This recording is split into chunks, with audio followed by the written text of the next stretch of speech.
হ্যাঁ দাদা, বলো না কি দরকার, দেখি আমি মেটাতে পারি কিনা।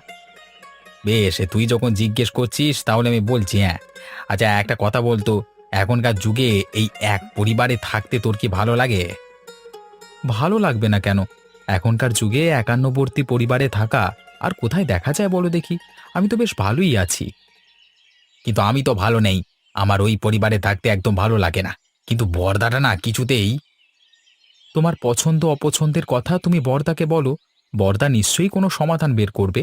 তা বলে এক সংসারে থাকতে ভালো লাগছে না এ কথা বলো না। আরে বরদাকে বলে লাভ নেই। ও কোনো সমাধানই করবে না।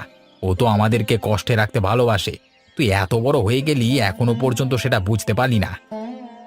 তুমি এসব কি বলছো মেজদা? বরদা ছোট থেকে আমাদেরকে মানুষ করেছে। আজকে এমন কথা বলছো কেন বরদা সম্পর্কে?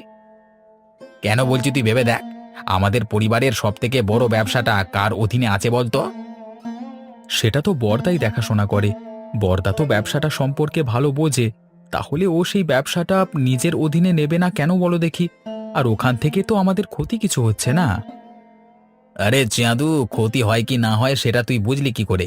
ওই সুদের কারবারি থেকে কত টাকা পরিবারে দেয় আর কত টাকা নিজের পকেটে ঢোকায়, সেই হিসেব কি তোর কাছে আছে? হ্যাঁ, হিসেব রেখে আমি করবোটা কি বলো দেখি?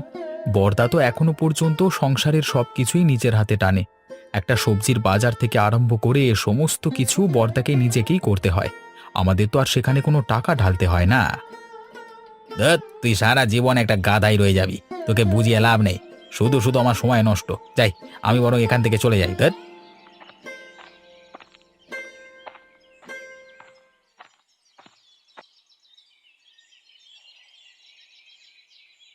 কি হয়েছে বাবু বলুন তো আপনার?